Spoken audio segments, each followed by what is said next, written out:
Samantha, let's start with you. Tell us a little bit about Anton Black. Who was he? So Anton Black was a young man from the town of Greensboro, Maryland. He was 19 years old when he died in police custody. He was running from police when he was apprehended outside of his home.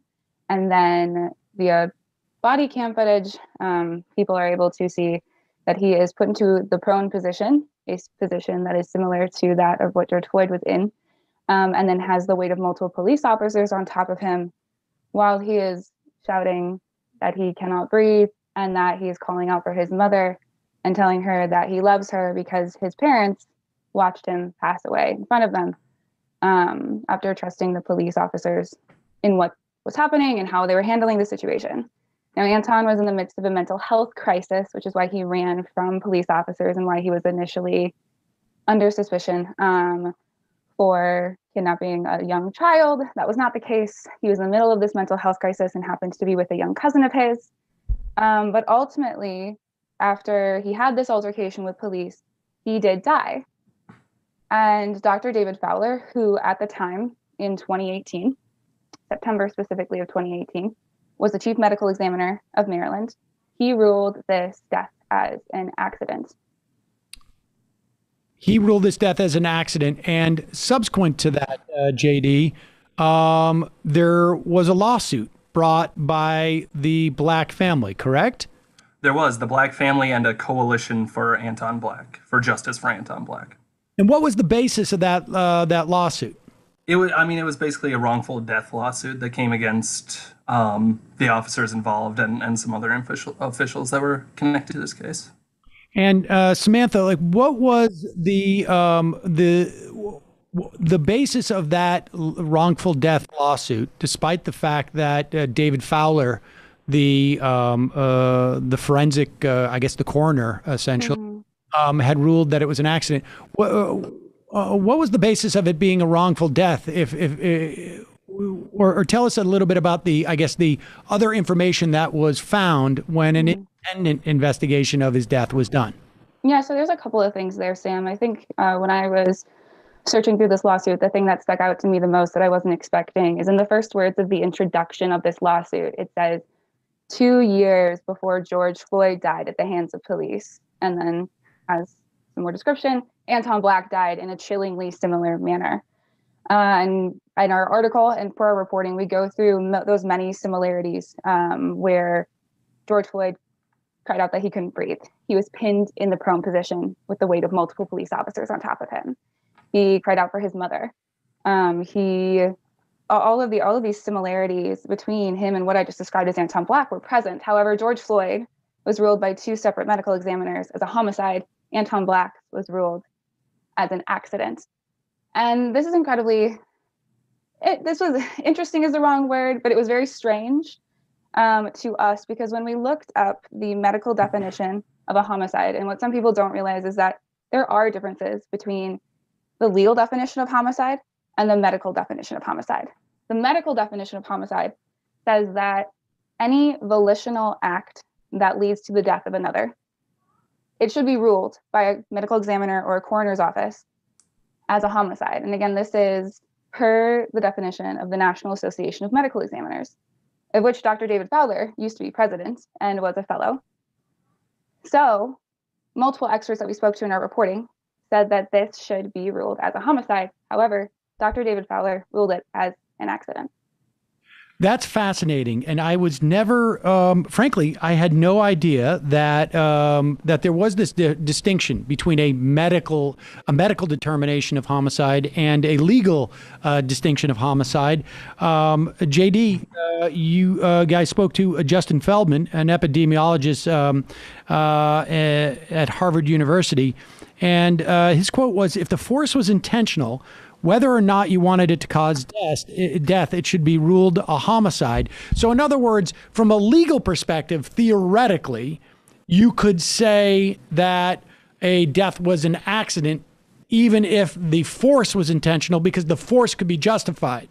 But from a medical perspective, is really just a question of whether the force itself ended up leading to a death. Yeah, I think so. And, one interesting thing that Dr. Feldman talked to us about was, there's this, the medical examiner industry is very lightly regulated, he said. A lot of medical examiners, forensic pathologists can come to different conclusions with the same case. And we saw that over and over through our reporting, too. Mm-hmm. That's fascinating. And according to your piece, Samantha, intentional force includes a blunt force trauma, chokeholds, and the prone position, as well as use of stun guns and tasers, et cetera. And so there's a lot of latitude here. And in the course of your reporting about Anton Black, there was it started to draw attention to David Fowler and his work as the chief medical examiner. Mm-hmm. Yes. Yeah, tell us about that. So the reason that we had been checking out David Fowler was just for a very simple fact check. We were doing some general key takeaway coverage for the Chauvin trial and found that Dr. David Fowler's name showed up in this lawsuit, right? And we thought that was really, really weird. And now again, the reason that we were doing this fact check is because Dr. David Fowler is being called as a key witness in the Chauvin trial, where he will testify about how George Floyd died. The same man who ruled Anton Black's death as an accident. We, through different kinds of reporting, J.D. can take a good chunk of the credit on this research for sure. This is not the first time that this has happened, in which there are cases that fit the National Association of Medical Examiners definition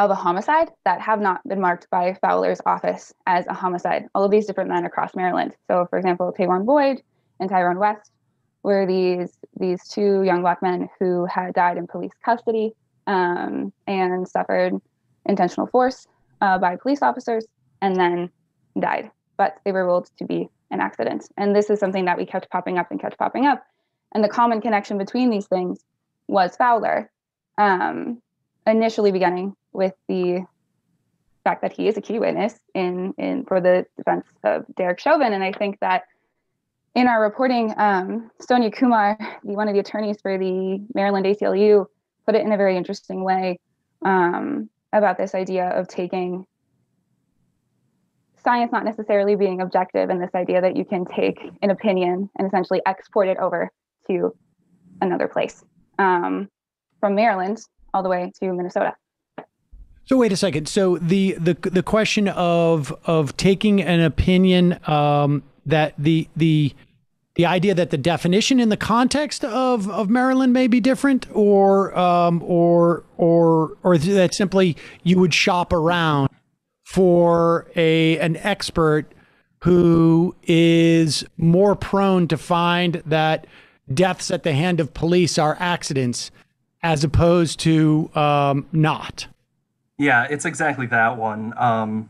Shopping around, maybe there's, almost like a classified section where these experts who have this history might get chosen for specific cases.